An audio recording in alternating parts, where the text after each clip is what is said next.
Olá, Diana. Olá, Isabel. Estão-me a ouvir bem? Olá, sim, ouvi bem. Ótimo. Antes de mais, deixem-me só agradecer o convite da APA para coordenar este workshop, este e-learning sobre comunicação de crise e agradecer-vos também a vocês pelo facto de terem aceito este desafio de falarmos durante 1 hora e meia, mais ou menos, sobre este impactante tema e que tem sido falado neste último ano e meio de uma forma bastante expressiva, como sabemos. E, portanto, desde já o meu agradecimento à PA e um agradecimento especial a vocês duas que vão, sem dúvida alguma, trazer aqui uma matéria muito interessante e experiências completamente diferentes e enriquecedoras, e acho que é isso que todos nós estamos a querer neste debate. E agradecer também a presença de todos os participantes, que não os vendo, acredito que sejam muitos, pelo menos assim espero. Deixem-me, antes de começarmos, fazer uma pequenina apresentação também vossa, até para que as pessoas que nos estejam a ver e que depois do futuro também nos possam ver, saibam quem são vocês e quem sou eu. Eu chamo-me Caterine Pereira, sou assessora de imprensa do Hospital de Braga, estou no hospital há cerca de 1 ano. E efetivamente não podia ter entrado numa época melhor, digamos assim, porque este último ano e meio tem sido realmente, tem sido feita uma mediatização das instituições hospitalares de uma forma muito intensa por causa da pandemia. Apresentar também a Diana Mendes, que é atualmente chefe de divisão de comunicação e relações públicas da Direção-Geral da Saúde, da DGS. Tem um percurso vasto também na área da comunicação, foi jornalista durante 15 anos no Diário de Notícias, a maioria dos quais na secção de Sociedade, com especialização na área da saúde. Foi também assessora de comunicação no Infarmed, assessora de comunicação no Ministério da Saúde e atualmente é, portanto, assessora de comunicação da Direção-Geral da Saúde, que desde 2019 e que imagino que tenhas aqui no último ano e meio uma panóplia de experiências que vais poder connosco partilhar, porque efetivamente se tinhas que ter entrado na DGS, esta foi a melhor altura, não é? Portanto, a altura de pandemia, e portanto deves ter aqui uma série de informações e de ideias que consegues partilhar connosco e que será obviamente muito interessante. Depois, em terceiro, por último, mas não menos importante, muito pelo contrário, temos a nossa Isabel Martins, que é licenciada em jornalismo pela Escola Superior de Jornalismo do Porto e também tem desde sempre uma vasta experiência na área da comunicação. Foi desafiada em 1993 para pertencer às edições Afrontamento, uma grande agência de comunicação conhecida já há mais de 20 anos. Depois assumiu também um lugar no Conselho de Administração da Mediana, portanto, uma sociedade gestora de imagem e comunicação, e trabalhou muito na área da assessoria de imprensa e impressão de revistas de promoção das marcas. Depois foi também convidada para integrar um outro grupo de comunicação a longo alcance e em 2009 teve um grande desafio que permanece até aos dias de hoje, ela e outras duas colegas, tendo fundado a Comunicação Essência Comunicação Completa. É uma empresa de comunicação que trabalha várias áreas, não está especializada só na área da saúde e por isso mesmo é que achei que seria muito interessante também termos a experiência dela, fugindo um bocadinho da saúde, perceber como é que estas agências de comunicação trabalharam numa época de crise. Portanto, penso que fiz bem à vossa apresentação, certo? Se tiverem alguma coisa a acrescentarem ou a dizerem, estejam à vontade. Mas penso que está tudo correto. Só referir que, relativamente às edições Afrontamento, as edições Afrontamento foram as fundadoras, foi uma das empresas que fundou a Mediana.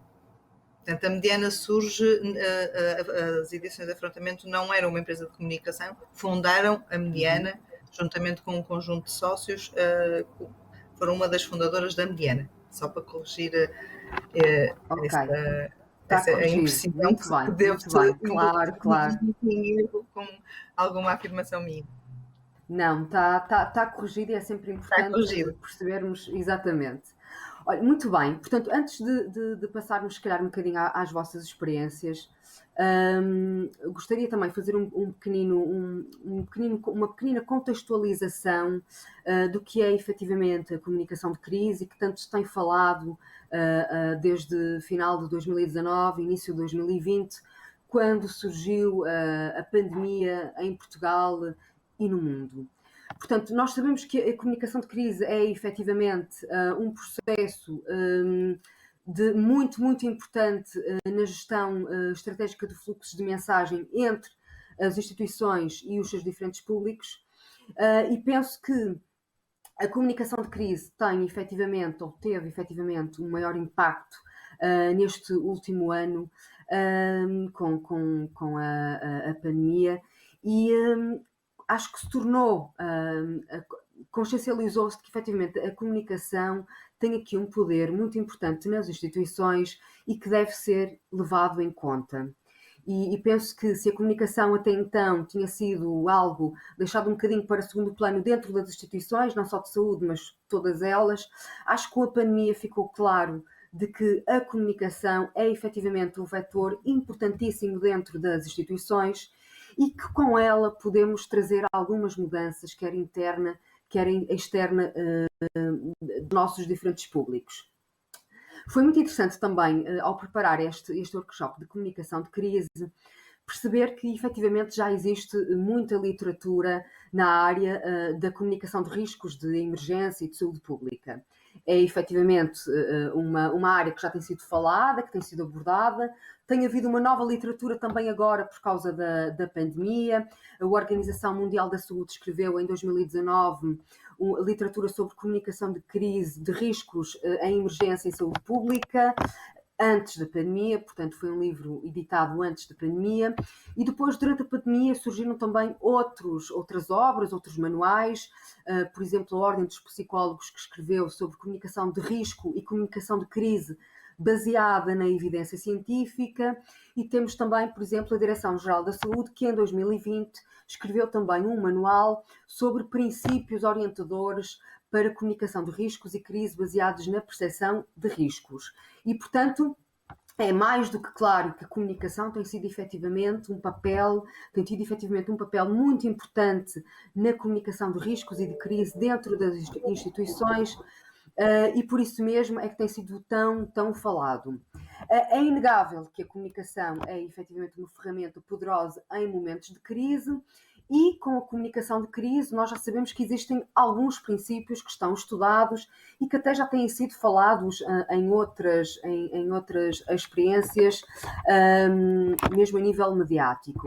Falamos de alguns princípios como a antecipação, a transparência, a agilidade, a monitorização, a escolha do porta-voz, a qualidade informativa.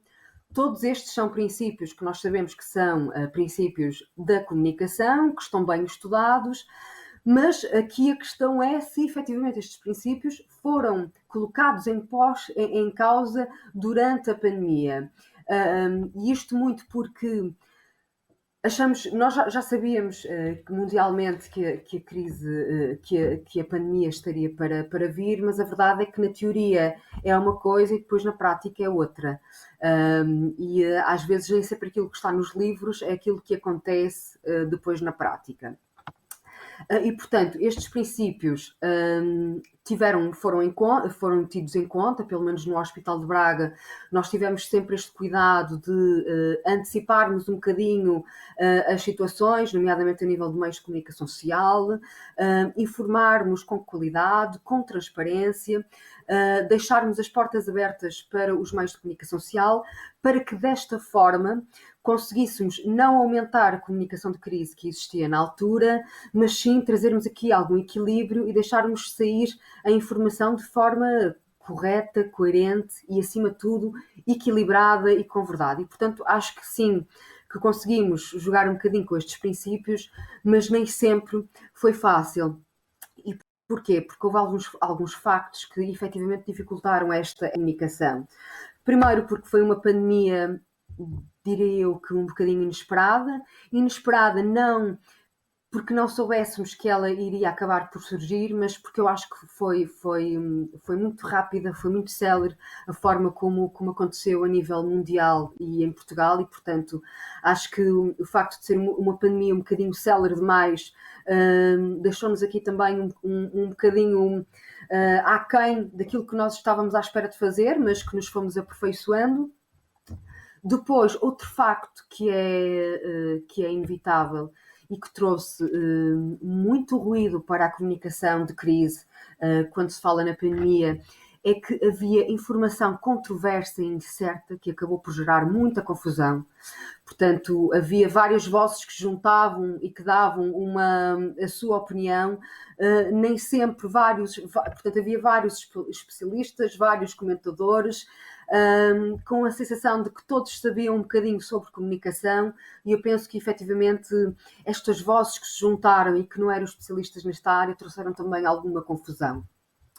E depois acho que também se cruzaram aqui alguns conceitos sobre comunicação em saúde e comunicação em política, portanto são áreas distintas, e acho que também durante a pandemia, e principalmente nos primeiros tempos da pandemia, cruzaram-se aqui um bocadinho estes dois conceitos e geraram um bocadinho também de confusão. Outro facto que eu acho que também foi muito difícil na comunicação de crise, especificamente na pandemia, foi o facto do aparecimento das fake news, não é? Nós sabíamos que aparecia imensa informação, alguma delas não verídica, principalmente por causa das redes sociais, que tanto se usa, e acho que também foi outro facto que dificultou aqui a comunicação de crise e que acabaram também por gerar confusão. E outro aspecto que eu acho que foi muito complicado de gerir foi o facto de aparecerem também alguns grupos que desvalorizaram a pandemia e que criaram alguma desinformação científica. E, portanto, acho que isto foi outro elemento muito importante a ter em conta e que dificultaram aqui a comunicação entre as reais instituições, aquelas que passavam a real informação, a Diana está cá e mais à frente vai-nos falar sobre isto, e portanto acho que para além da pandemia surgiu outra pandemia, que foi a pandemia da desinformação, e que trouxe aqui muita dificuldade naquilo que é aquilo que nós achamos que serão os pontos mais importantes para minorarmos a comunicação de crise.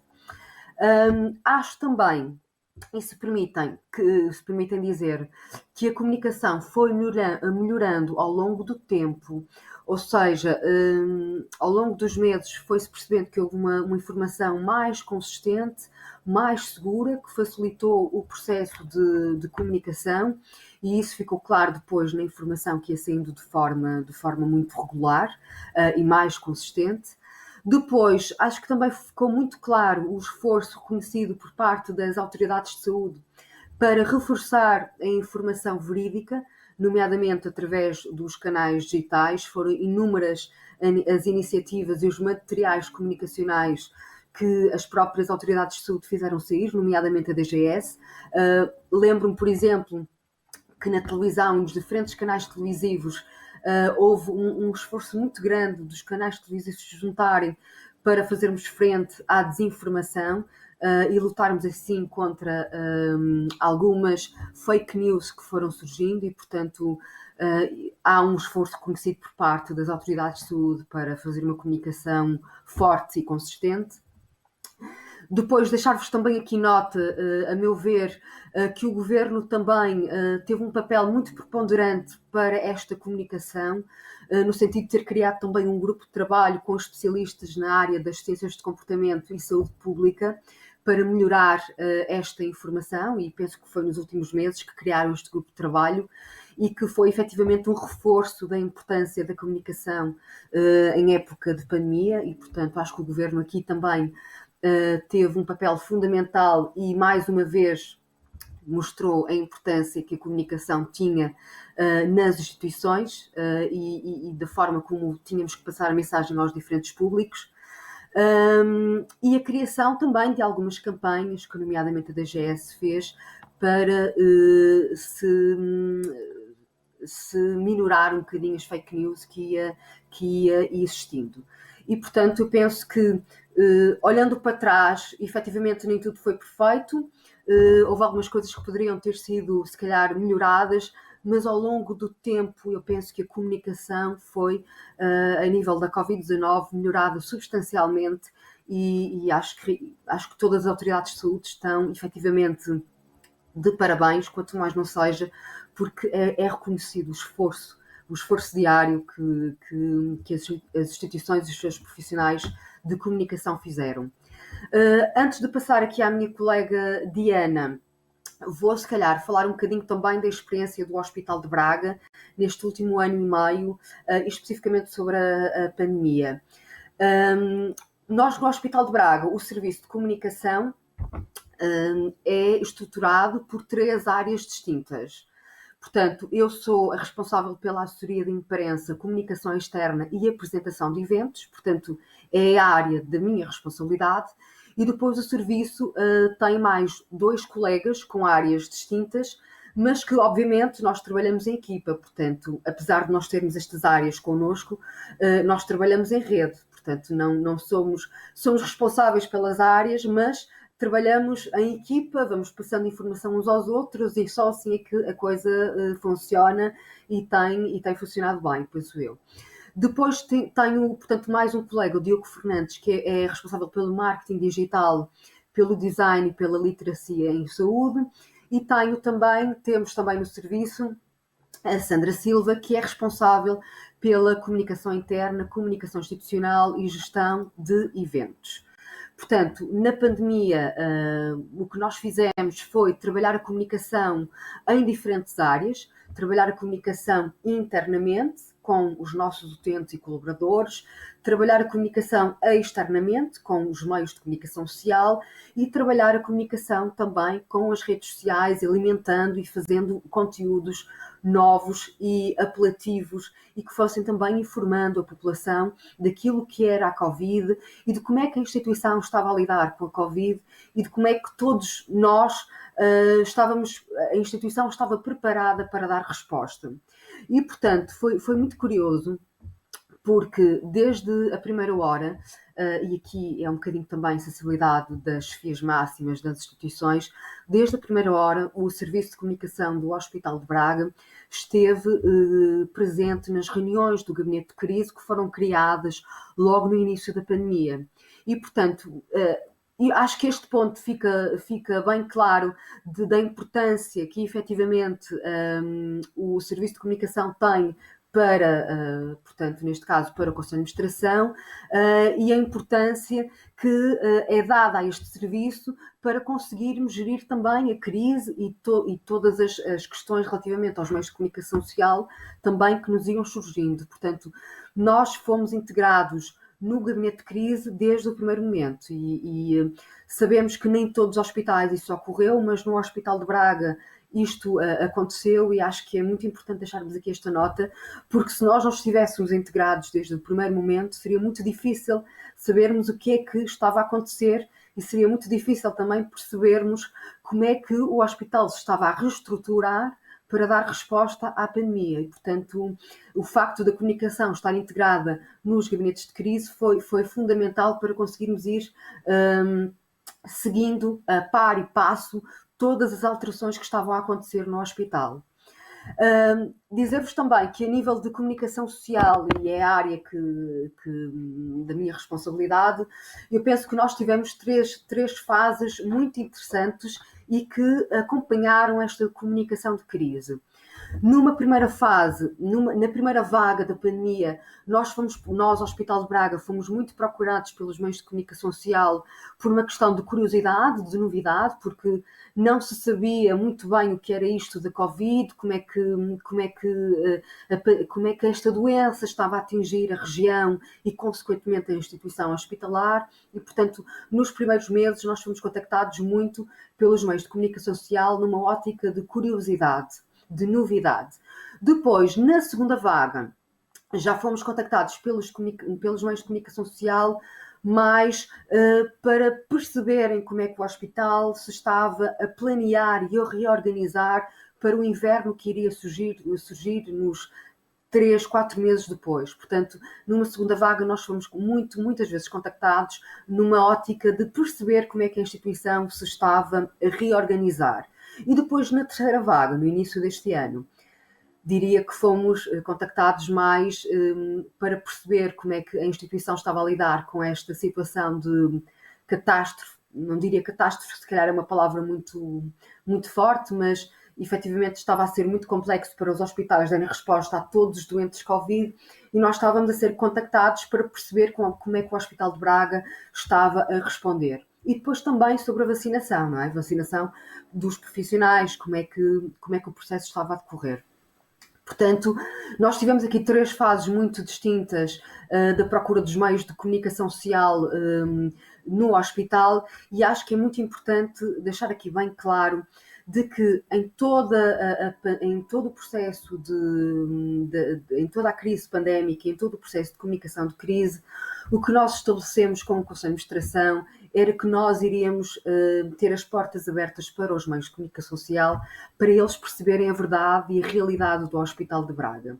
Nós achávamos que era muito importante não fechar as portas, muito pelo contrário, abrirmos as portas aos meios de comunicação social para assim mostrarmos a realidade do hospital, mostrarmos a realidade com verdade e transparência e, acima de tudo, mostrarmos como é que nos estávamos a reorganizar e dar também a informação aos nossos públicos, nomeadamente aos nossos utentes, de que o hospital era um sítio muito, muito seguro para vir, porque nós tivemos uma altura, e foi transversal a todos os hospitais, tivemos uma altura em que os doentes deixaram de vir um bocadinho por medo, porque tinham receio de ir ao hospital. E, portanto, a estratégia que nós seguimos foi: não, nós vamos abrir as portas do hospital, nós vamos querer que os meios de comunicação social entrem, vejam o que está a acontecer no Hospital de Braga, para perceberem que nós nos estamos a reorganizar, que as coisas estão a ser estrategicamente definidas e que é seguro vir ao hospital. Portanto, nós tivemos muito esta preocupação de dizer ao público, aos nossos diferentes públicos, que era seguro vir ao Hospital de Braga e que não deveriam ter medo. Foi muito interessante, porque, deixar-vos aqui mais uma nota, porque nós no Hospital de Braga, nós na pandemia produzimos mais de 7.000 notícias só sobre a Covid. Ou seja, entre pedidos de reportagens que nos eram feitas, entre contactos que nós próprios fazíamos aos meios de comunicação social, porque queríamos mostrar as novas áreas que existiam, queríamos falar sobre a doença, queríamos fazer um bocadinho de literacia para a saúde. Portanto, foram produzidas mais de 7.300 notícias neste âmbito.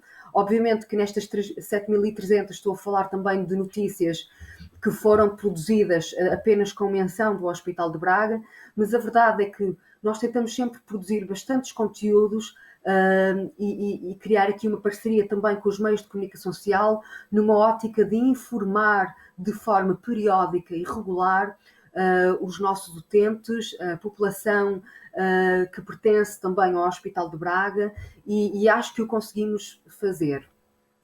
Deixo destacar aqui também um projeto e uma campanha que o Hospital de Braga fez, que promoveu em conjunto com o município de Braga, com os agrupamentos de saúde dos centros de saúde também de Braga e com a Universidade do Minho, que foi a campanha Braga fecha a porta ao vírus. Foi uma campanha, eu diria que foi um produto muito, muito interessante, porque conseguiu juntar estas 4 instituições, que têm força, obviamente, aqui na região do Minho, e desta forma criarmos materiais comunicacionais com rostos conhecidos do hospital, com rostos conhecidos do ACES, do município, da Universidade do Minho, por forma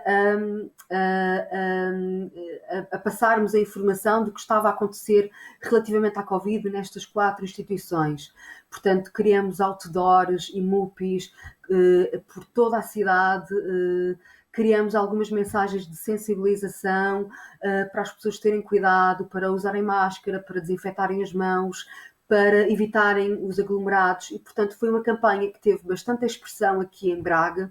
Foi um produto promovido pelo hospital e que teve efetivamente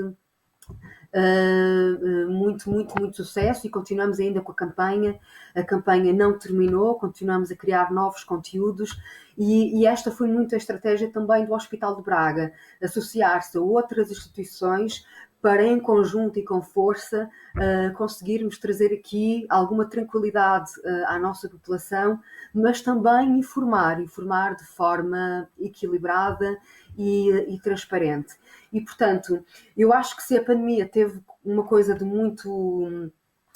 teve muitas coisas más, teve uma coisa, pelo menos, positiva, digamos assim, que reforçou a importância dos serviços de comunicação nos hospitais, e não só, mas eu refiro-me aqui aos hospitais, que é onde eu estou, e reforçou esta importância dos serviços e penso que vai ser algo a ser mantido nos próximos, espero eu, durante muito tempo. Quando a pandemia acabar, espero que a comunicação nos hospitais e nas diferentes instituições continue a ser vista como uma vertente importantíssima e fundamental para uma estratégia dentro das instituições. Eu, se calhar, agora vou passar um bocadinho a palavra à minha colega Diana. Portanto, a Diana, como eu disse, é chefe de divisão de Comunicação e Relações Públicas da Direção-Geral da Saúde, que nos vai mostrar aqui, sem dúvida alguma, uma experiência brutal a nível profissional e super enriquecedora. Portanto, e acho que todos aqueles que nos estão a ouvir vão querer ouvir a Diana com muita atenção, porque ela teve desde o início nesta situação da pandemia na DGS e, portanto, nós próprios percebemos o que é que as alterações que a própria DGS ia fazendo na sua comunicação e acho que vai ser aqui um momento muito interessante. Diana, passo-te a palavra. Obrigada, Catarina. Desde já queria agradecer o convite, é uma ótima oportunidade para falarmos, apesar de ainda estarmos no curso da pandemia e de, obviamente, o tempo das lições aprendidas ainda estamos numa fase precoce, mas já é possível, obviamente, nós fazermos a análise de alguma da informação e do tipo de comunicação que nós fizemos. Eu vou partilhar aqui um PowerPoint que eu trouxe. Espero que consigam ver.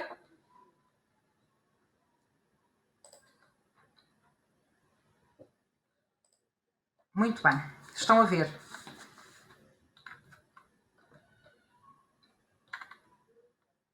Muito bem, então, eu para já começo aqui com uma imagem que acho que é característica e que toda a gente se recorda. Eu diria que esta foi uma das imagens de marca da comunicação na pandemia, que neste momento apenas fazemos conferências de imprensa, de facto, quando temos informação mais específica para dar. Nesta altura era feita de forma regular, de forma a ir respondendo e esvaziando algumas das questões que nós íamos tendo. A Catarina já falou um pouco sobre estas questões, mas eu vou fazer apenas uma pequena nota sobre este manual. De facto, a Direção-Geral da Saúde, quando trabalha e em termos de comunicação, baseia-se também na informação e na experiência de entidades externas e de parceiros a nível internacional. Este manual é, de facto, um manual muito importante na comunicação de riscos em emergências de saúde pública.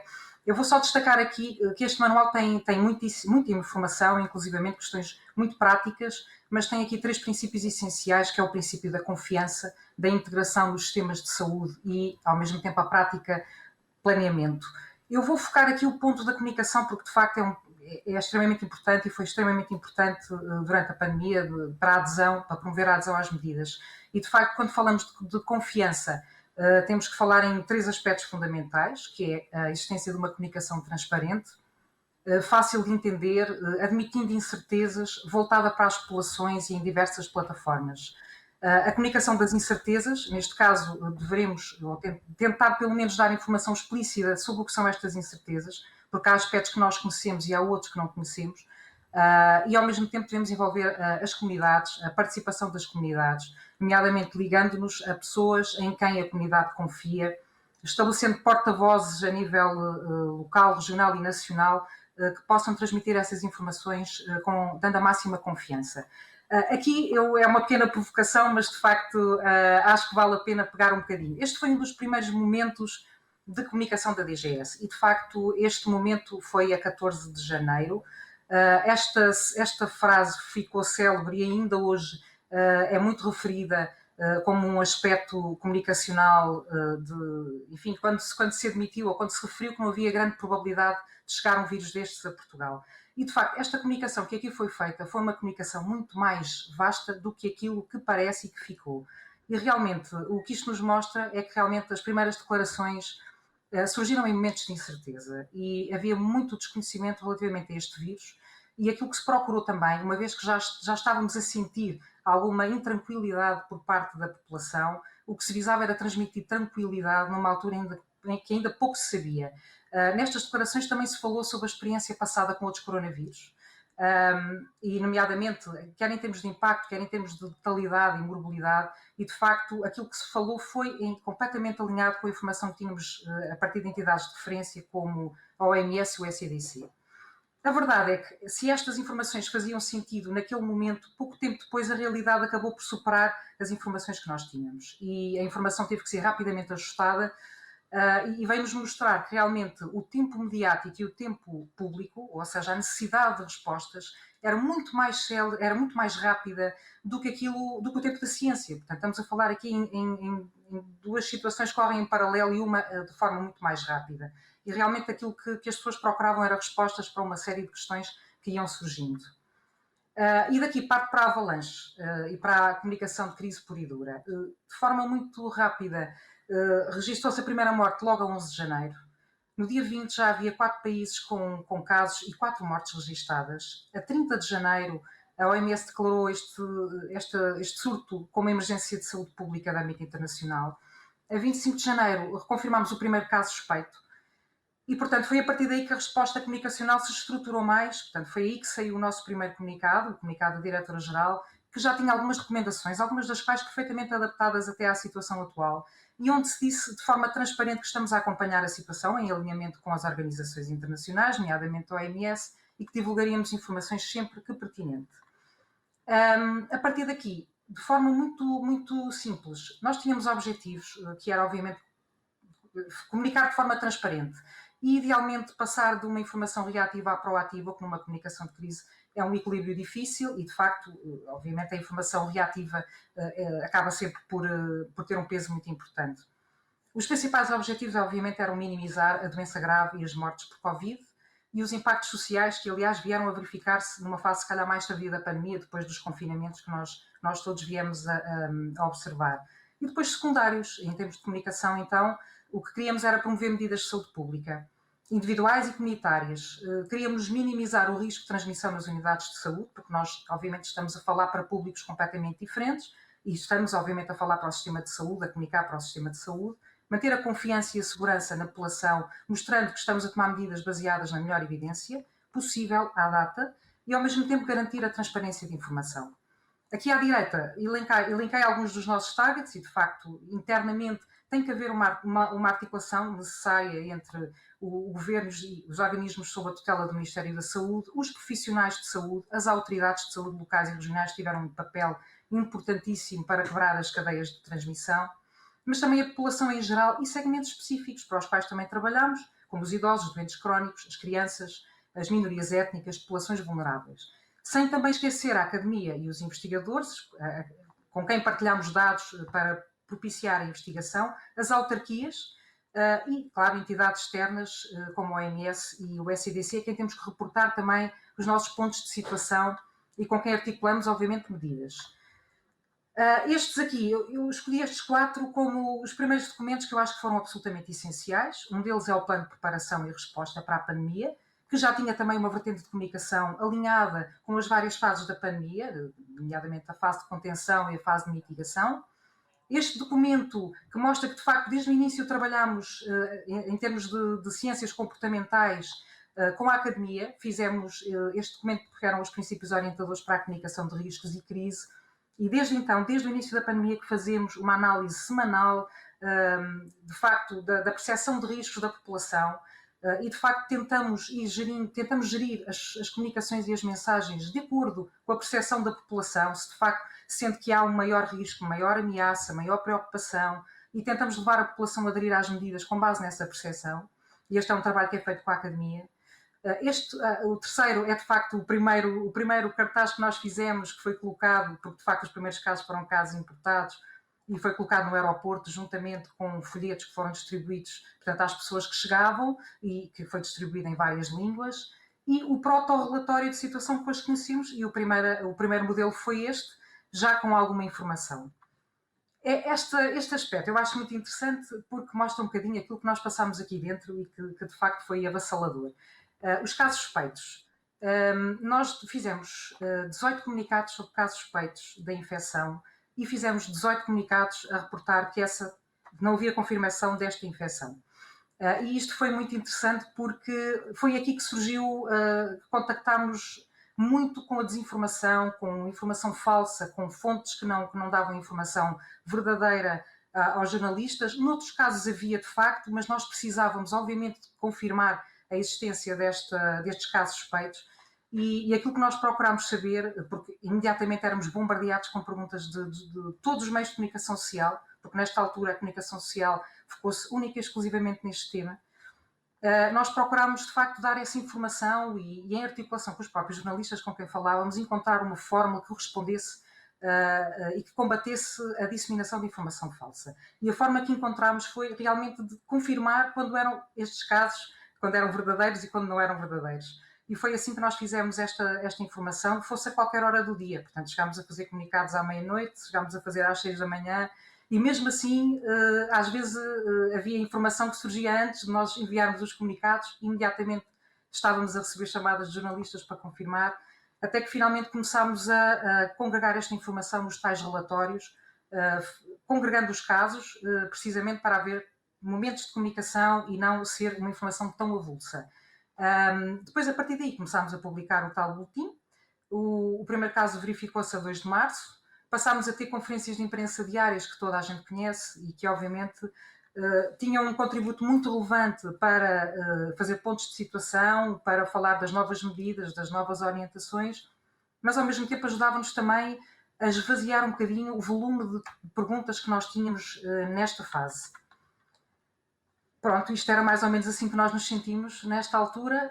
Eu cheguei a ter, já nem estou a contar, portanto, com os meus colegas, com as minhas colegas que trabalhavam também nesta área, cheguei a ter dias com 200 chamadas, dezenas de SMS e e-mails, portanto, perguntas que surgiam pelo WhatsApp, pelo Facebook, portanto, tudo valia para tentar obter respostas. Algumas delas muito com perguntas semelhantes, mas de facto era um volume muito, muito exagerado. E que de facto era compreensível porque havia muito pouca informação. Mas ao mesmo tempo também respondíamos ao público. A nossa equipa era reduzida e continua a ser reduzida, mas dá resposta, porque tem um gabinete de relações públicas, também às dúvidas que surgiam até dos pais que tinham os filhos a regressar das viagens que fizeram, por exemplo, na altura da Páscoa, e havia muitas dúvidas e pediam-nos orientações e as escolas pediam-nos orientações e, portanto, nós também tínhamos que dar resposta a estas dúvidas todas que surgiam. Portanto, fomos tentando planear, responder e informar. Obviamente a comunicação interna e externa era dificultada com esta avalanche de questões, mas também tentámos reorganizar as equipas internamente e obter também contributos externos de consultores, de vários peritos na área, e tentámos trabalhar, no caso da comunicação, da divisão de comunicação, em articulação com a literacia, com quem passámos a trabalhar e com quem trabalhamos hoje em articulação estreita para a produção de conteúdos e materiais comunicacionais. Portanto, tentámos, o início foi mais lento, porque obviamente é uma fase de adaptação, mas rapidamente conseguimos passar àquilo que pretendíamos de comunicação proativa. E, efetivamente, fizemos muito a nível das redes sociais e do site, porque são plataformas que são muito procuradas. No Facebook, só para dar um exemplo, passámos de 100 mil seguidores para 561 mil seguidores no espaço de um ano. Criámos um microsite, o portal Covid-19, que teve 89 milhões de visualizações no ano passado. O nosso site manteve-se também e aumentou muito a procura, apesar do portal da Covid congregar a informação toda sobre a Covid. Criámos o Instagram para chegar também às populações mais jovens, portanto aos públicos-alvo mais jovens. Fizemos parcerias para patrocínios no Google e Facebook para alcançar o máximo de pessoas com as nossas publicações.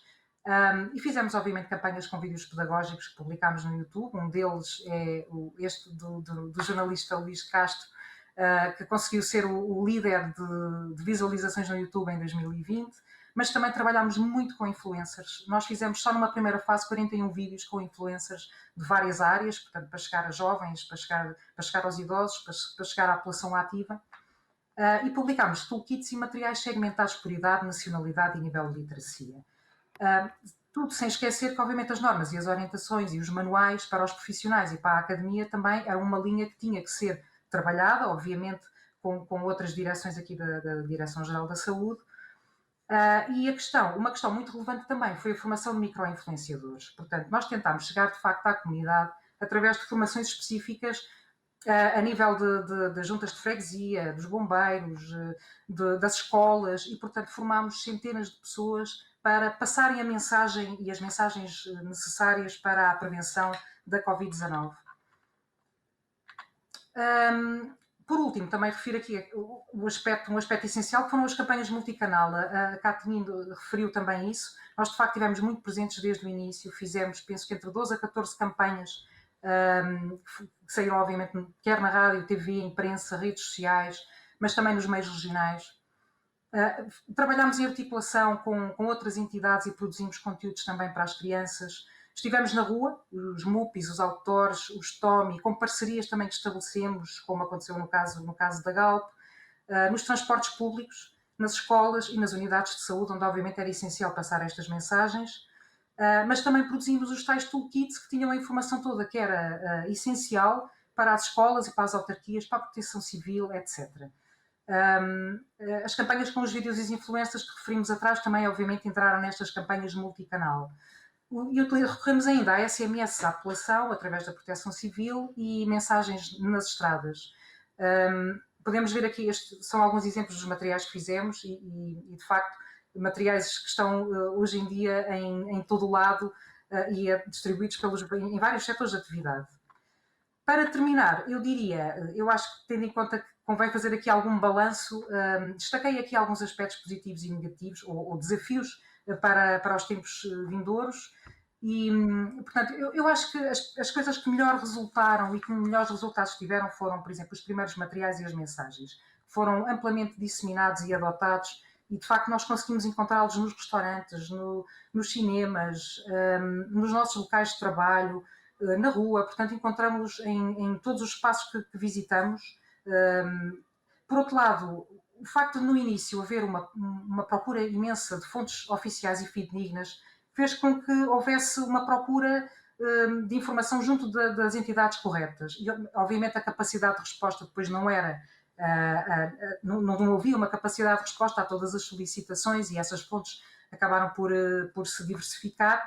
Mas no início houve uma grande concentração na procura de fontes oficiais, e aqui falamos, obviamente, de todas as entidades no sistema de saúde, dos hospitais, nas autoridades de saúde, e, portanto, eu penso que isso foi muito importante para, no início, disseminar uma mensagem correta. Por outro lado, acho que se procurou, apesar de tudo, sempre dar informação transparente. Obviamente, no início havia informação que estava ainda a ser trabalhada, os sistemas tiveram que ser robustecidos, houve dúvidas e incertezas que podiam ter sido comunicadas de forma mais clara, nomeadamente a nível das tais mensagens de incerteza de que falámos no início, mas que ao longo da pandemia foram sendo ajustadas e contextualizadas, que eu acho que isso era o mais importante. Houve momentos regulares de informação e relatórios cada vez mais robustos e cada vez mais diversificados, como verificamos agora com os relatórios da vacinação, da monitorização das linhas vermelhas.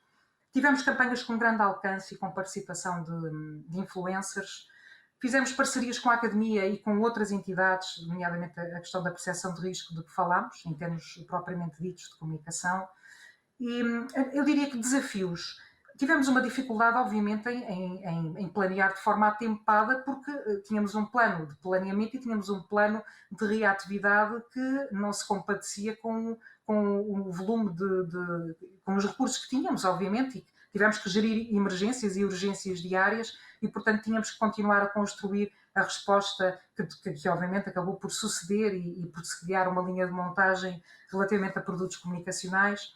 Portanto, houve alguma a falta de informação no início que afetou também essa produção de materiais. Nós ainda estávamos a coligir informação robusta para poder passar as melhores medidas e promover as medidas de prevenção de infecção. Portanto, diria que, de facto, a incerteza afetou um bocadinho a coerência do discurso de todas as entidades em qualquer momento, porque realmente é impossível acompanhar, haver entidades e setores tão diversificados a ter que responder sobre a pandemia e estarem completamente por dentro de todas as medidas que estavam a ser tomadas. Portanto, naturalmente, esse alinhamento nem sempre existiu ou não de forma mais perfeita, mas ao longo da pandemia, como disse a Catarina, eu diria que, de facto, isso foi sendo bastante melhorado. Por outro lado, obviamente nós tentámos adaptar aos públicos-alvo, nem sempre em todos os momentos conseguimos chegar a todos os públicos, mas houve de facto um esforço de o fazer, e realmente também passámos por esta situação de múltiplas fontes, porque de facto não é possível as pessoas que estão a trabalhar na pandemia, a produzir relatórios, a construir medidas, são as mesmas pessoas que são contactadas para ser fontes de informação, e obviamente os pedidos são muitos e de vários meios, e para sermos equitativos, há uma dificuldade imensa em chegar a todo lado e, portanto, nós de facto íamos tentando responder, e as conferências ajudaram muito também nisso, mas obviamente surgiram fontes, algumas delas se calhar não tão habilitadas e não tão por dentro do trabalho que estava a ser feito e não com melhor evidência científica, mas houve atrasos de respostas perante este volume também, que nós reconhecemos. E também dificuldades na comunicação interna, porque de facto os materiais que vão saindo são muitos e é preciso garantir o timing da publicação e da divulgação e da tomada de medidas às vezes é muito importante e não é possível esperar até que todas as entidades estejam perfeitamente alinhadas, portanto por vezes isso também aconteceu, embora diria que fossem situações pontuais. E claro que a questão da desinformação e das fake news que nós tentámos ir combatendo, nós fizemos uma parceria com o Polígrafo, por exemplo, no âmbito da vacinação fizemos vários materiais de verdadeiro ou falso, porque eu acho que a vacinação foi uma altura, que era o início, em que havia recomendações à população que vinham de fontes completamente desinformadas e que recomendavam mesinhas caseiras. A própria OMS fez produtos muito interessantes sobre isso, a mostrar que realmente havia pequenas mesinhas que não resultavam na prevenção da pandemia, e nós tentámos responder a isso, mas também, obviamente, criando essas parcerias que nos podiam ajudar a chegar lá, e no caso da vacinação a mesma coisa. Eu acho que vivemos muito esse problema perante o facto da população achar, ou pelo menos haver também correntes que defendiam que a aprovação da vacina tinha sido demasiado rápida. Tivemos que explicar que o processo era respeitado na sua totalidade, nas suas etapas totais e que, portanto, apenas se alinharam aqui esforços entre as entidades para acelerar a sua aprovação.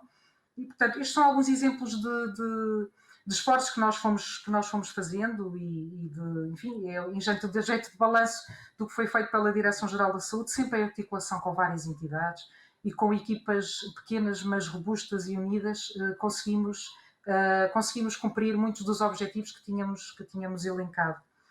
E penso que para já é tudo. Eu agradeço muito a oportunidade mais uma vez e depois podemos conversar um pouco mais no debate. Obrigada. Diana, muito obrigada. Foi efetivamente uma apresentação muito rica de conteúdo e acho que é isso que todos os participantes estão à espera, portanto, e de ti também não estava à espera de outra coisa. E entretanto chegou-me aqui uma questão que é para ti, mas vamos então fazer o planeado. Primeiro falamos as três e depois passamos então às questões e ao debate de mais algumas questões que possam entretanto surgir. Isabel, passo-te a palavra. Não estando tu numa instituição de saúde ou ligada à saúde, tens obviamente e com certeza informação também muito rica para nos passares. Sim, boa tarde a todos. Eu sou de facto a ovelha tresmalhada, não sou de facto da área da saúde. Antes de mais, obrigada pelo convite, obrigada Catarina Pereira, obrigada Diana Mendes. A tarde já vai longa, mas a partilha e a aprendizagem têm sido muito gratificantes. Antes de mais, é muito bom, obviamente, ouvir colegas partilharem a sua experiência com tanta honestidade e frontalidade. Vocês trouxeram a vossa experiência aqui, sem medos, e com frontalidade e expuseram de facto as vossas experiências e por isso acho que todos vos temos a agradecer. E é muito bom perceber que as realidades se cruzam e as lutas e vitórias são muito semelhantes, independentemente dos contextos. Sejam vocês a trabalharem na área da saúde, se estejamos nós a trabalhar outras áreas. E também tenho que agradecer aos presentes. Obrigada pela consideração pelo tema. O exercício da nossa prática nem sempre é valorizado e por isso é motivador verificar e perceber que há quem dedique tempo a ouvir os profissionais a falarem da comunicação. Para nós é muito gratificante. Frequentemente somos confrontados e eu, pelo que percebi, na audiência estão também colegas, estão pessoas da área da comunicação, e nós somos confrontados muitas vezes com a realidade que a comunicação é um tema que todos percebem. Por isso é gratificante quando alguém para e dedica tempo para nos ouvir, porque de facto são poucos os que revelam disponibilidade para ouvir sobre a comunicação. Nós temos na audiência profissionais que de certeza que já ouviram a célebre introdução. Não é que eu tenha estudado comunicação, mas acho que devemos fazer como vou sugerir, porque eu percebo de comunicação. Eu acho que todos nós conhecemos esta frase. Posto isto, eu vou recordar-vos quem sou. De facto, aqui neste painel sou uma ovelha desmalhada, sou diretora de uma empresa de comunicação, a Essência Comunicação Completa, fundada em 2009. Nós trabalhamos com o setor público e privado e não trabalhamos, temos de facto nos nossos clientes a saúde também, do setor da saúde, mas de facto não é a nossa área privilegiada. Trabalhamos com instituições da saúde, quer no setor público ou privado, mas trabalhamos com muitas outras instituições. Eu fui tentada a mudar um bocadinho a área, a minha abordagem neste seminário, porque vou tentar cumprir com 2 objetivos. Eu fui ouvindo o que vocês foram dizendo e, portanto, vou tentar aportar a realidade exterior à área da saúde. Portanto, vou tentar-vos trazer uma experiência diferente e vou tentar concluir, e espero que não levem a mal e que não se arrependam de me terem convidado, mas tentar concluir resumindo provocatoriamente aqui alguns pensamentos partilhados pelas minhas colegas. Vou tentar, até porque a seguir temos de facto as questões e temos uma conversa, vou tentar lançar à audiência que nos ouve algumas provocações para que depois no debate e na conversa, que se quer rica e participativa, se possa falar da realidade do que é o dia-a-dia dos profissionais da comunicação. Esta área que, como dizias há pouco, no início da tua intervenção, Catherine, que com a pandemia passou a ser muito mediatizada. De um momento para o outro, parece que todos acordamos para a comunicação. Estão-me a ouvir bem? Sim? Estamos a ouvir. Estamos a ouvir. Estamos a ouvir. Eu de repente comecei a ouvir um eco e tive receio que me deixassem ouvir. Mas estamos a ouvir, estamos a ouvir. De repente parece que todos acordamos para a comunicação e que de facto os profissionais de comunicação saímos do armário, saímos todos e de facto aparecemos e passamos a ser reconhecidos. Depois ainda é muito cedo para percebermos se as coisas ainda estão bem ou não, mas o futuro irá dizer, mas pelo menos agora já se percebe que é preciso um profissional de comunicação. Como vos disse, na nossa empresa trabalhamos o setor público e privado. E seria expectável que eu vos viesse dizer que é uma realidade para o setor público e é uma realidade muito diferente para o setor privado. Mas há de facto aqui um denominador comum na forma como se aborda a comunicação. E eu creio que as colegas e quem me está a ouvir vai reconhecer. É que quer num setor, quer noutro, não se precisa da comunicação. Ou melhor, não se precisam de profissionais da comunicação. porque, como eu já vos disse um bocadinho há pouco, em jeito de provocação, todos entendem de comunicação. E apenas se contratam os profissionais de comunicação porque não há tempo para se trabalhar a comunicação. E por isso contratam-se os profissionais de comunicação para se fazer aquilo que habitualmente houvesse tempo, outros profissionais poderiam desenvolver. Com a pandemia e esta gestão de crise, percebeu-se que os profissionais de comunicação não são dispensáveis e que não servem só para gastar dinheiro e que afinal já se sabe bem que eles têm de facto um papel a desempenhar, quanto mais não seja para gerir estas situações de crise. Por isso, o que nos leva a crer que a comunicação ganhou uma relevância na gestão desta crise.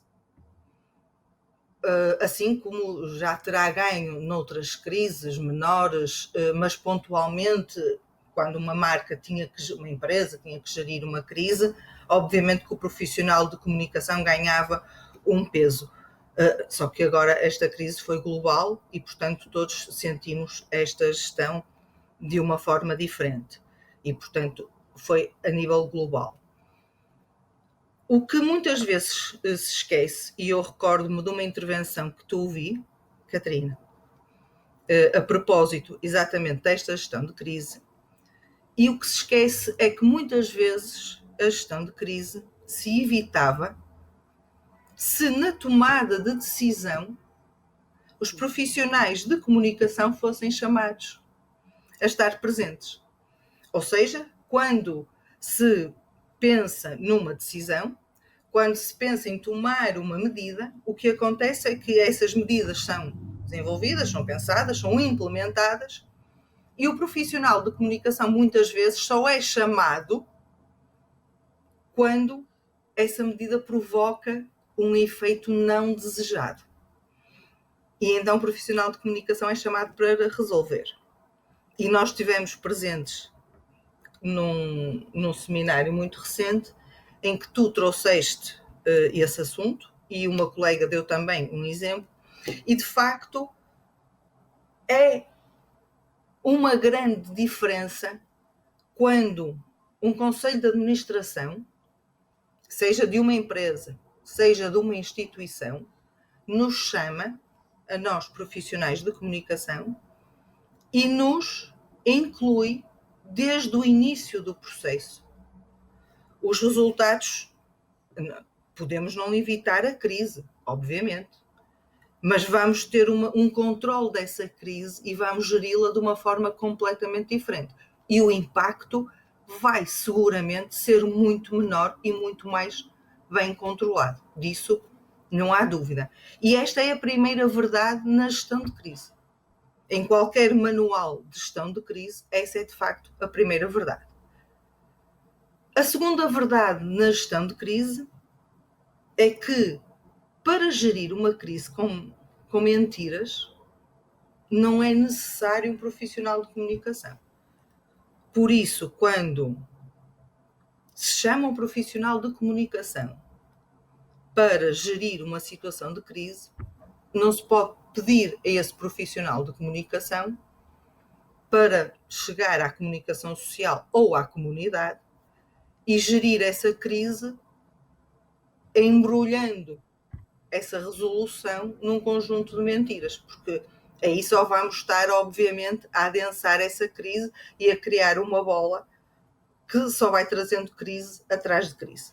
Portanto, o profissional de comunicação é chamado para gerir uma crise exatamente para criar mecanismos de responsabilização, de verdade e de efeitos de gestão, por isso é que o termo é gestão dessa crise, que passa por várias ferramentas, mas nunca pela ferramenta da mentira. Esta parte que eu costumo dizer que é a segunda verdade na gestão de crise e que consta dos manuais que nós temos na empresa e que defendemos junto das marcas com quem trabalhamos, que pode parecer uma verdade óbvia, é muitas vezes uma das verdades mais difíceis de incutir nas marcas com quem trabalhamos, porque à cabeça a gestão de crise é encontrar uma forma de camuflar o problema. E eu costumo dizer aos nossos clientes que se para a gestão de crise a fuga é uma mentira, então o ideal aí é contratar um bom mentiroso e provavelmente o problema está resolvido.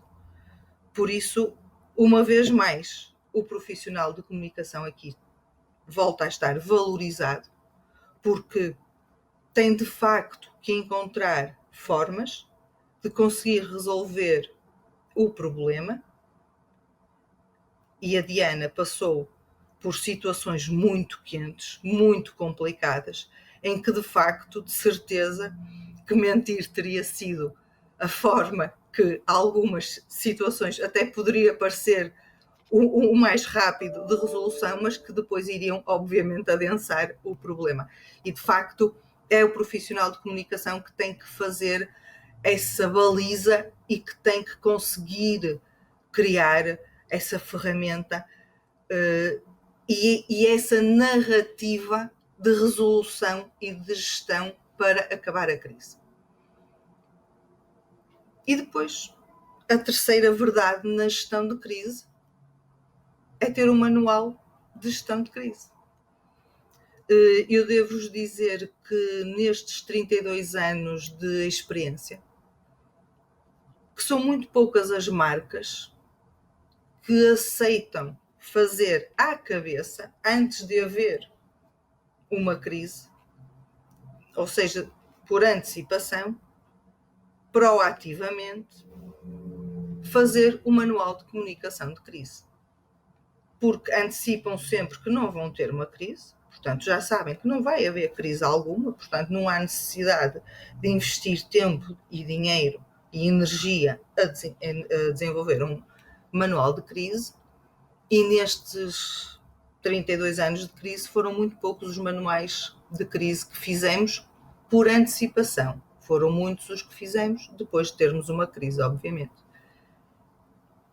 De facto, é uma questão que continua a ser uma incógnita, o porquê de não fazer um manual de crise quando todos nós sabemos, como na nossa vida pessoal, que nunca sabemos quando vai acontecer uma situação que nos é desfavorável e para a qual nós temos de estar preparados.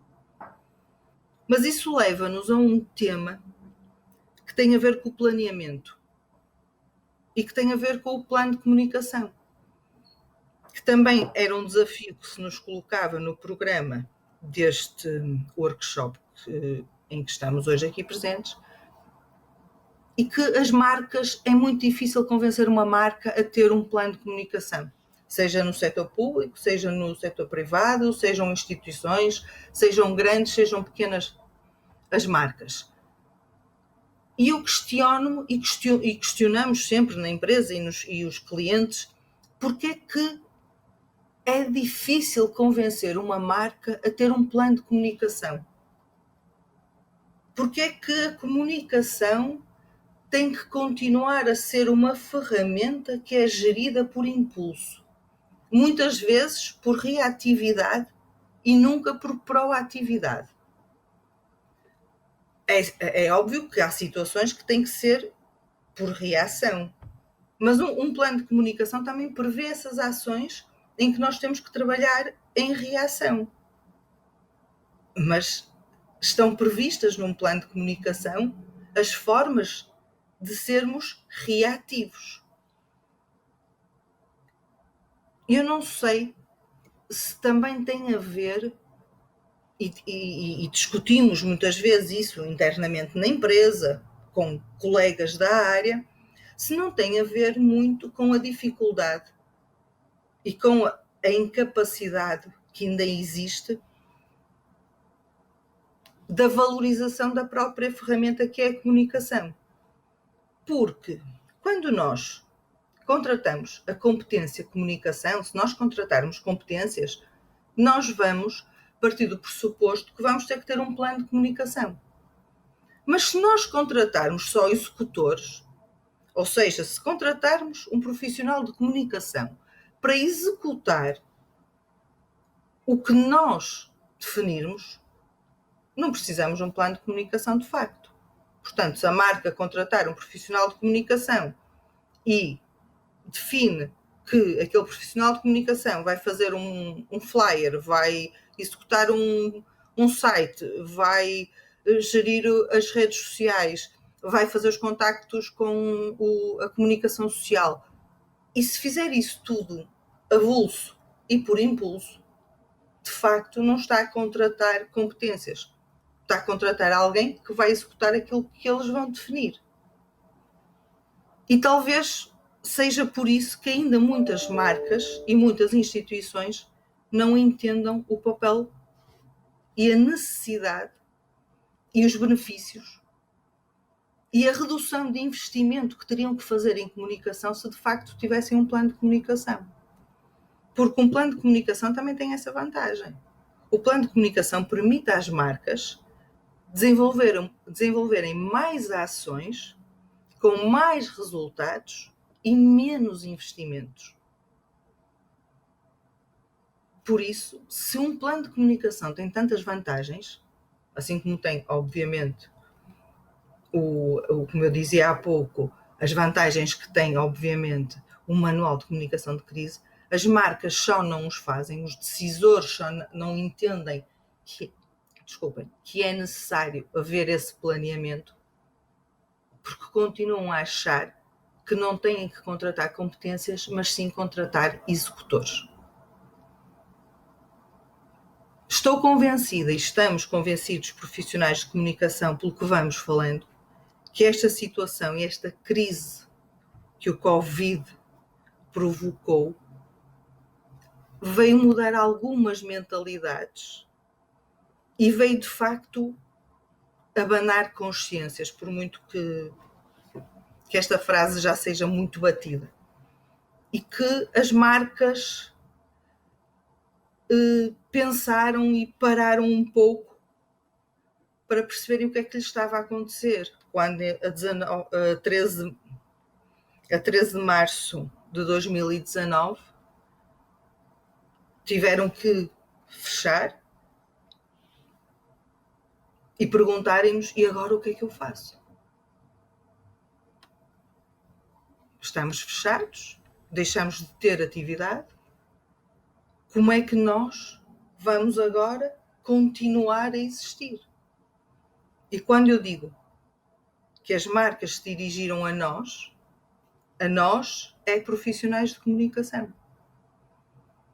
Quando na minha empresa, nós percebemos que íamos todos para casa porque o país ia ter que fechar fruto da pandemia, nós rapidamente percebemos que em teletrabalho nós iríamos ter muito mais trabalho do que tínhamos quando estávamos na empresa.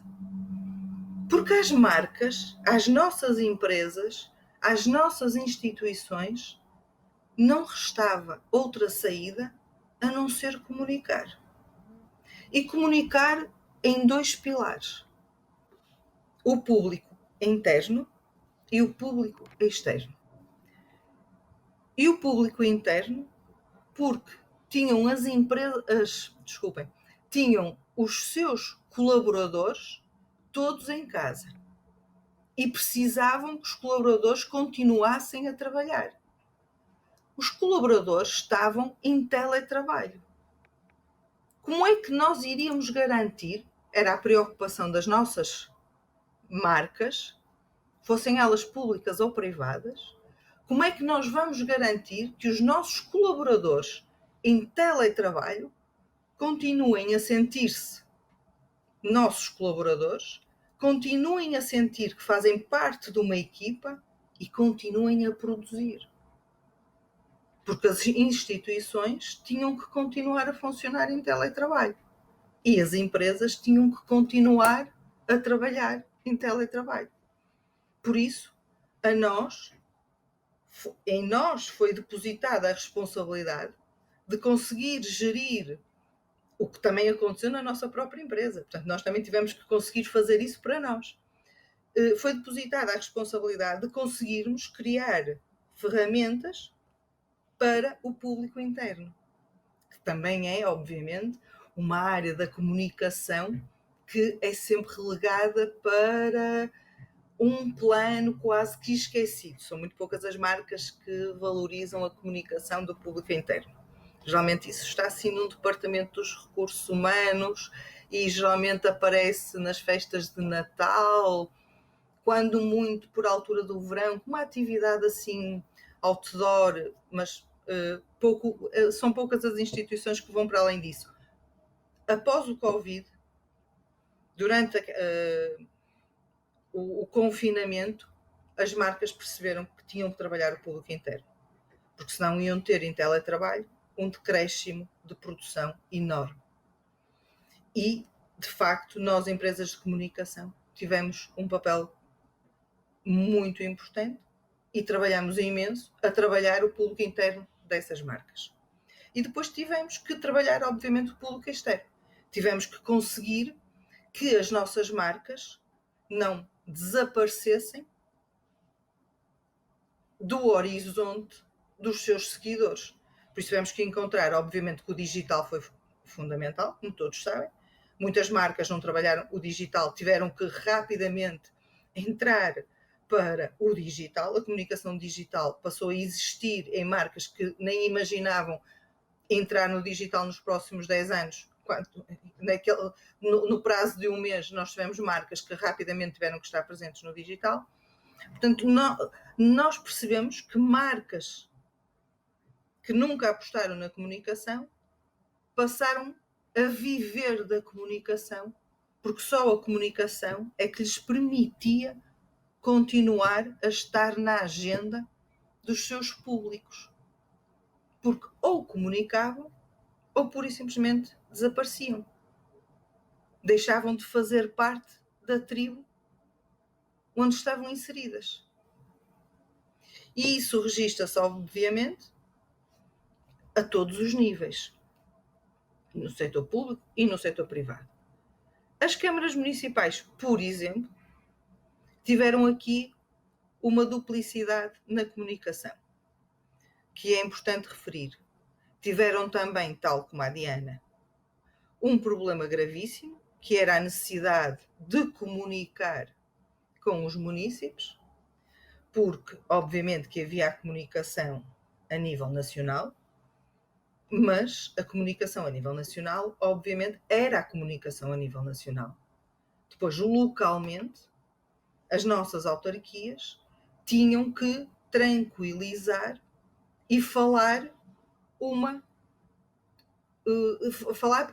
a proximidade, ter uma conversa de proximidade.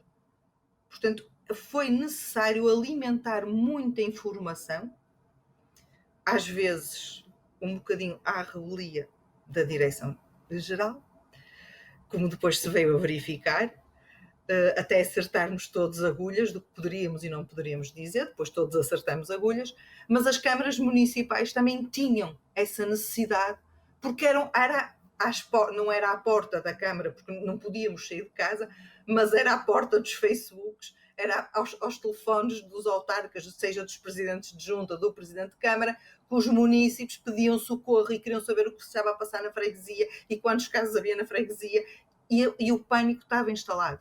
E, portanto, também as autarquias, e nós tivemos um papel fundamental, que tivemos que encontrar mecanismos de comunicação através das redes sociais e através de outras formas de tranquilizar para que localmente as coisas estivessem controladas, porque se não estivessem controladas localmente, obviamente que o país é a soma dos municípios, portanto ia ser uma bomba relógio. E, portanto, também as autarquias tiveram essa necessidade de informar e, obviamente, que criarem também os seus próprios mecanismos de informação. E, portanto, isso foi sendo feito. Paralelamente a essa comunicação de informação e de tranquilizar e de gerir as crises, que foram imensas com as situações nos lares, obviamente, tudo isso, as autarquias também deixaram de ter atividade. E as pessoas ficaram isoladas nas suas casas. Os eventos, pura e simplesmente, deixaram de acontecer. Então, a comunicação teve que conseguir desenvolver os eventos todos online e criar as festas todas e as romarias e os concertos e as festas tradicionais. Nenhuma das festas tradicionais deixou de acontecer.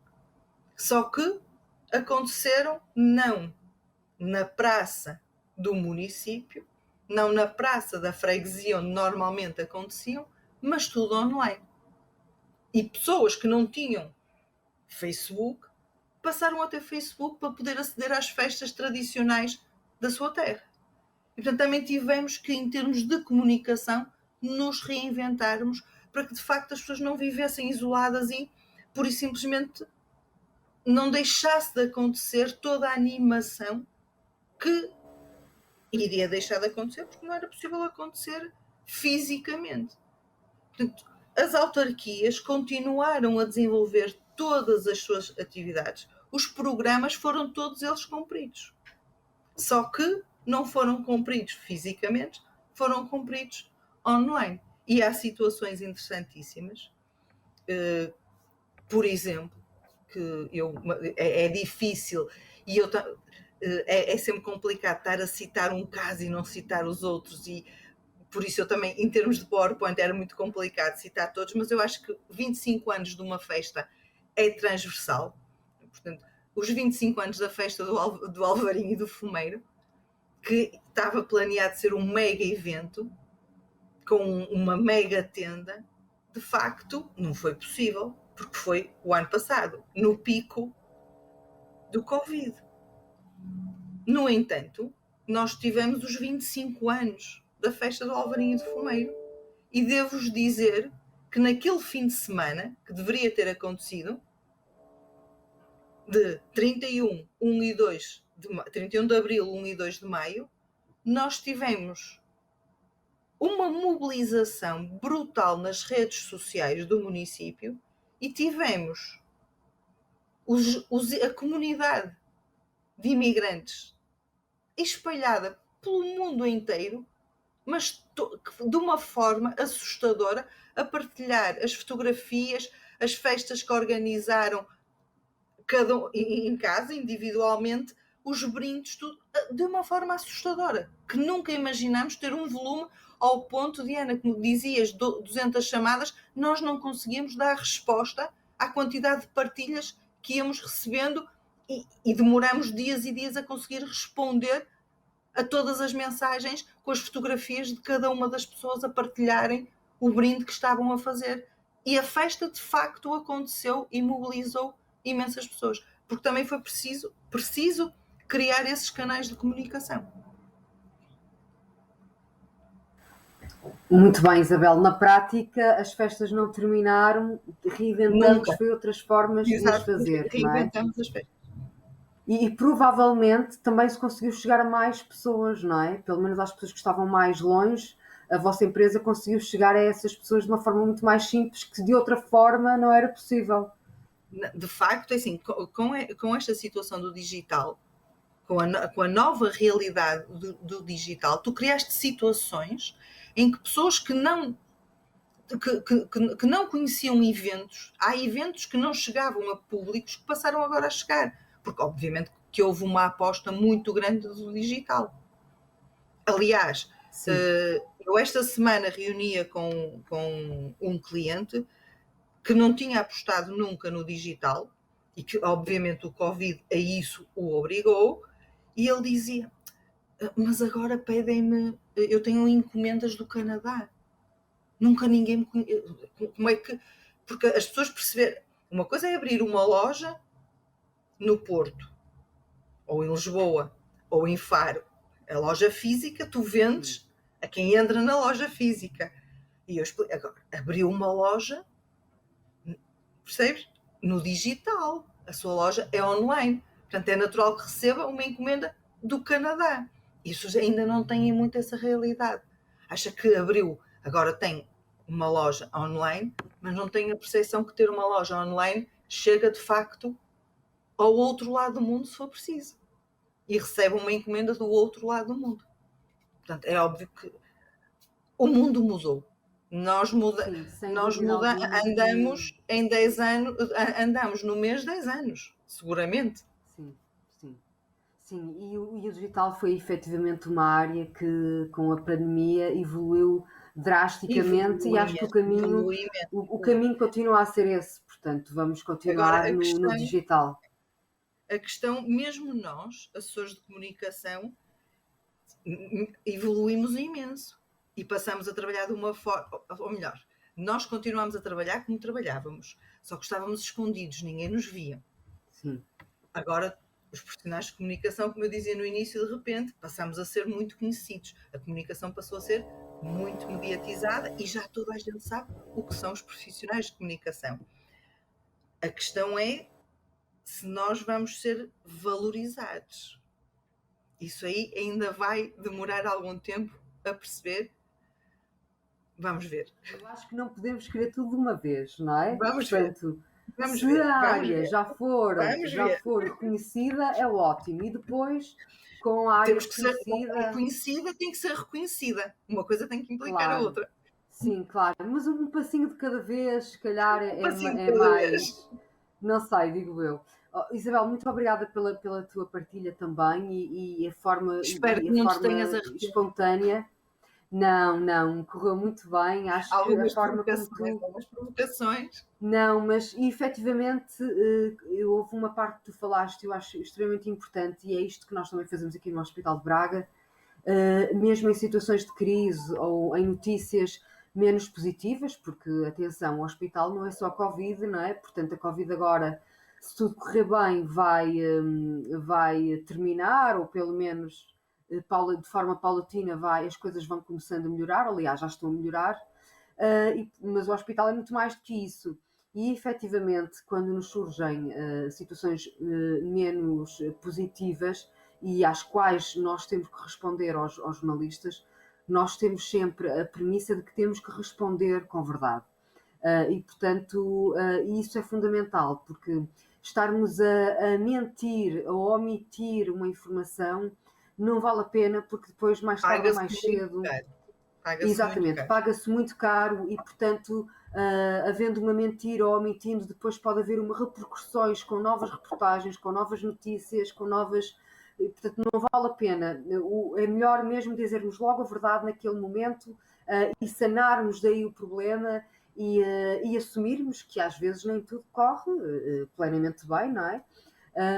E a vida é mesmo assim, portanto, não vale a pena estarmos aqui com mentiras nem a tentar dizer uma não-verdade, porque vai ser efetivamente muito pior. Ou uma meia-verdade, mas sabes que às vezes é muito difícil explicar. Sim, eu acredito que sim, porque as pessoas às vezes acham que no imediato dizer uma mentira trará mais frutos do que dizer logo a verdade, e isso já sabemos nós, assessores de comunicação, e às vezes pensam que é esse o papel do assessor de imprensa, às vezes pensam que é esse o papel do assessor de imprensa. Exatamente. Como já são 6 menos 25, o tempo voou, não é? Se calhar, e se vocês concordarem, passaria já para a pergunta que temos aqui em espera e que está dirigida à Diana, não obstante depois também podermos falar e dizer alguma informação sobre a mesma. Portanto, a mensagem é: boa tarde, parabéns pelas apresentações. Como maximizar a capacidade de produzir informação proativa, pressupondo que sabemos o que queremos comunicar, evitando as 200 chamadas de jornalistas? Será possível esta estratégia de antecipação em situação de crise? Diana. Sim. Bem, para já, muito obrigada pela pergunta. Eu acho que é uma pergunta muitíssimo pertinente e é aquela pergunta para 1 milhão de euros que todos gostaríamos de ter na ponta da língua. A Isabel respondeu com algumas das soluções, porque de facto eu gostei imenso de ouvir a Isabel, revi-me imenso no que ela disse, nas dificuldades que nós todos sentimos no dia a dia. E de facto há um aspecto muito importante, que é pressupondo que sabemos da informação. E de facto a dificuldade nessa altura era que nem sempre sabíamos a resposta. Portanto, quando nós temos a resposta realmente na ponta da língua, ou temos alguém que nos responde rapidamente, o problema é sanado. E isso de facto verifica-se quer no início como agora, continuamos a ter um volume enorme de questões. Quando nós temos a informação toda em nossa posse, é muito fácil, seja porque nós conseguimos, desde logo, dizer ao jornalista qualquer coisa sobre o assunto e que lhe vamos responder depois oficialmente, por escrito, por exemplo, porque muitas vezes nos pedem dessa forma, mas nós já conseguimos explicar um bocadinho e contextualizar a informação. Quando não a temos, é muitíssimo mais complicado. E a verdade é que no início nem sempre tínhamos e de facto os recursos estavam muito ocupados na definição das tais orientações e nem sempre conseguíamos chegar às pessoas que nos podiam dar essa informação. E isto aconteceu muito com os tais casos suspeitos, que foi numa altura em que realmente nós andávamos sempre para telefonar, se tentar saber, é verdade, este caso é real, é suspeito, não é? Depois víamos que não era, que tinha sido uma fonte que tinha dado aquela informação, mas enquanto tentávamos confirmar isso, e ainda por cima quando é um caso falso, mais difícil é, porque se ele não existe, andamos à procura de uma coisa que não existe. E até confirmarmos que ele não existe, temos uma série de jornalistas que já viram a informação publicada por um órgão de comunicação social e começam todos a telefonar ao mesmo tempo. Portanto, essa é que era a grande dificuldade, e no início aconteceu inúmeras vezes. Como é que isto se resolve?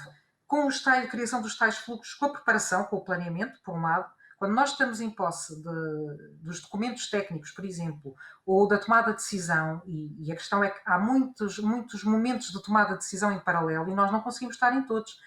Muitas vezes só chegamos já no fim do processo e no fim do processo às vezes já está o processo cá fora e isso é muito complicado de gerir. Portanto, quando não conseguimos estar em todas as frentes, a verdade é esta, mas quando temos essa informação, nós conseguimos ter respostas pré-preparadas, perguntas e respostas, temos materiais para as redes sociais, temos já um comunicado eventualmente que possamos enviar e obviamente há situações em que temos perguntas sobre o mesmo tema, mas com 10 perguntas de um único meio de comunicação social. O outro manda mais 6, o outro manda mais 5.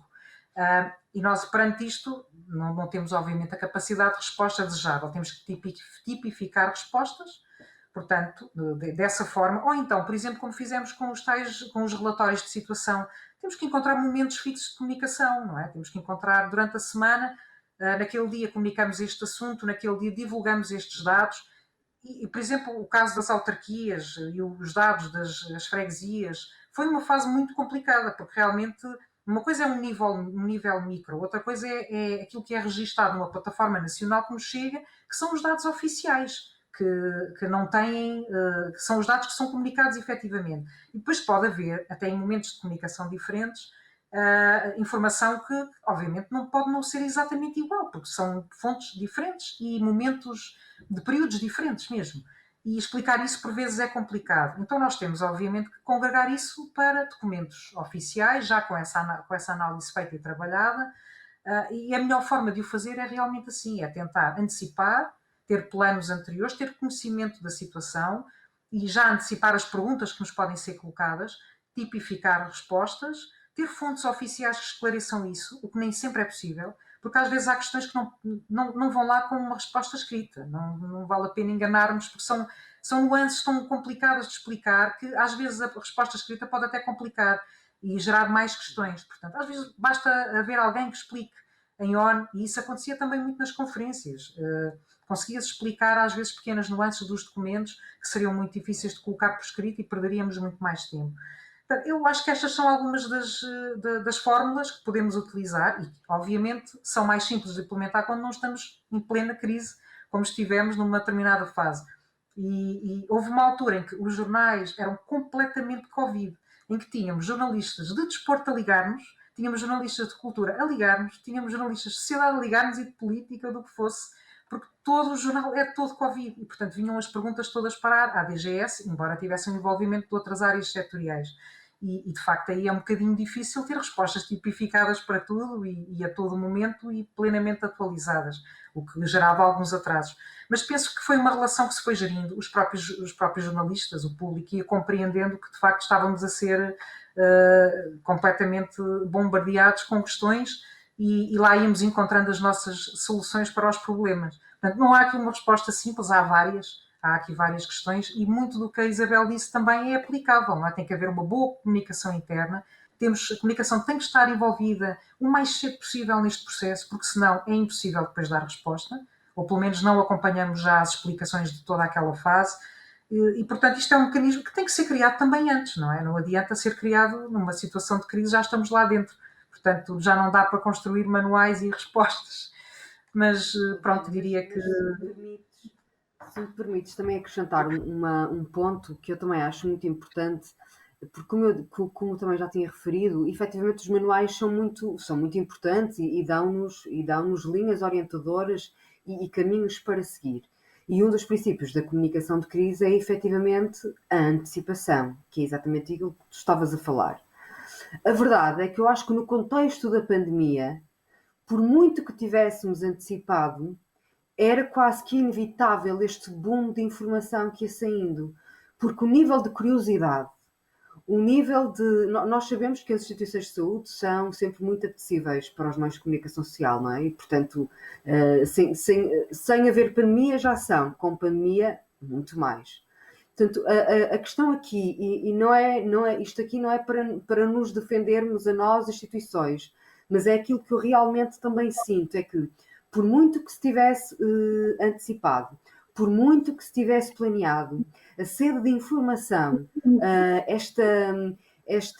esta sensação de que era tudo novo, trágico e que se poderia e que poderia ser uma catástrofe, era inevitável que os meios de comunicação social fizessem constantemente questões. Portanto, era muito complicado também para os assessores de comunicação estarem totalmente preparados para aquilo que aí vinha. Porque era uma dimensão, quer dizer, enorme, não quantificável, como tu própria disseste. E, portanto, acho que, sim, antecipar, planear foi muito importante, é muito importante, mas há coisas que saem do nosso controle. E, efetivamente, a pandemia acho que saiu do nosso controle. Quer dizer, também não podíamos fazer milagres. Era um bocadinho inevitável, Mas se não me é? De permite, facto, nós conseguimos antecipar uma parte e cada vez fomos aperfeiçoando mais isso, mas é verdade que era impossível dar resposta a um volume tão grande em determinados momentos, não havia manual que resistisse. Ajuda, obviamente, e nós temos essa noção e funciona em muitos aspectos, mas há outros que foram para já completamente novos e realidades completamente distintas daquilo que era conhecido mesmo no tempo da pandemia da gripe A, não é? Porque o volume na altura era completamente... acho que comparar, não é, a questão da pandemia da gripe A com esta, isto é uma crise prolongadíssima no tempo, estamos há 1 ano e meio, não é, numa crise sanitária e, portanto, eu diria que são situações distintas e, de facto, nem sempre é possível dar essa resposta. A Isabel quer... Só um mais chega. Não, porque há uma realidade que de facto não é o caso de vocês as duas, não vos aconteceu isso, mas nós sabemos que há profissionais de comunicação, assessores, que estando a viver essas mesmas situações, eram deparados com uma situação muito constrangedora que a informação não lhes chegava. Portanto, ou seja, eles sabiam da informação muitas vezes pelos jornalistas. E dessa forma é muito difícil. Caso, claro. Há vários casos assim. Portanto, é muito difícil o profissional de comunicação conseguir fazer o trabalho dele quando a informação, ou seja, quando ele não está a par da informação. Portanto, quando a informação não lhe chega, ao mesmo tempo que chega aos responsáveis, que era o que eu dizia há pouco, o profissional de comunicação tem que estar no centro da decisão, tem que estar a par da informação, porque senão depois não se lhe pode pedir para resolver quando ele não tem os ingredientes, ou quando são os jornalistas a lhe telefonar e a dizer: nós sabemos que aconteceu isso aí e precisamos que nos deem a informação. Portanto, isso não é possível. Sim, infelizmente isso ainda acontece. Ainda há bem pouco tempo tivemos um caso que num webinar que realizamos no Hospital de Braga nos mencionou isso mesmo, não é? Que a comunicação não estava integrada nas reuniões de crise e, portanto, sabiam sempre as coisas na pós-crise, e assim não funciona. E, portanto, o que eu acho é que tem que haver também uma consciencialização, neste caso, dos conselhos de administração, que eu penso que quer dizer, já há muitos mais conselhos de administração que têm esta realidade bem vincada, de que os profissionais de comunicação são fundamentais, do que ao contrário. Mas a verdade é que ainda existe esta realidade de acharem que os assessores de comunicação são para quando quisermos lançar uma notícia, para quando quisermos fazer alguma coisa interessante. Não, os profissionais de comunicação são muito mais do que isso. E aqui em Braga, e mesmo para nós, enquanto profissionais de comunicação, é muito importante e muito motivante percebermos que nós somos chamados desde o início do processo. Portanto, mal houve as reuniões de gabinete de crise aqui no Hospital de Braga, a comunicação foi incluída. Nós fizemos parte de todo o processo. E isso foi fundamental, não apenas para nos motivarmos. Mas essa realidade não é habitual. Pois, eu sei que não, infelizmente não. Mas aqui aconteceu isso e ainda bem, ainda bem. Até porque depois era muito interessante, porque como nós estávamos nas reuniões de gabinete de crise, nós próprios, enquanto serviço de comunicação, começávamos a pensar em estratégias, não é, que poderíamos ter, por exemplo, na minha área da comunicação externa, quando, por exemplo, a reorganização de um serviço. E eu pensava assim, caramba, isto é interessante para, por exemplo, fazermos uma reportagem, chamarmos aqui um canal televisivo, fazermos uma reportagem dos novos circuitos que há, dos profissionais que foram contratados para combater a pandemia, e o facto de nós estarmos nestas reuniões dava-nos estas ideias. Se nós não estivéssemos nestas reuniões, nós não íamos ter conteúdo, não íamos ter matéria para fazer o que quer que fosse. E, portanto, esta consciencialização de que os profissionais de comunicação são fundamentais é muito importante. Mas deixa-me dizer aqui que também acho, parece-me a mim, que as autoridades de saúde e o próprio governo também tiveram esta consciência desde o início. Portanto, eu, pelo menos de que me lembro, desde o primeiro momento em que houve o primeiro caso da pandemia, eu acho que a comunicação, pode não ter sido tudo perfeito, obviamente, mas acho que a comunicação teve um papel muito forte e preponderante. E eu acho que foi dada a visibilidade devida aos profissionais que estão nos serviços de comunicação. Diana, mas diz-me se estou a dizer uma verdade ou não. Quer dizer, eu acho que nós temos todos essa noção, não é? De que, de facto, eu diria, o que estava a dizer a Isabel faz muito sentido. De facto, nós temos que...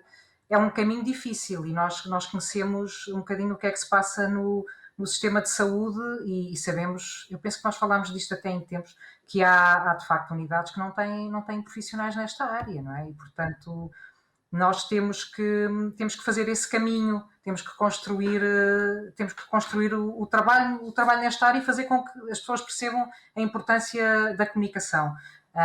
E realmente eu acho que, por acaso, no nosso caso, acho que a pandemia veio trazer muito essa percepção. Acho que vai haver melhorias, efetivamente, para o futuro. Acho que vamos todos sentir um bocadinho mais essa importância e deixar de ver, porque nós também todos assistimos muito a isso, toda a gente a comentar a qualidade da comunicação, como também surgiram muitos epidemiologistas.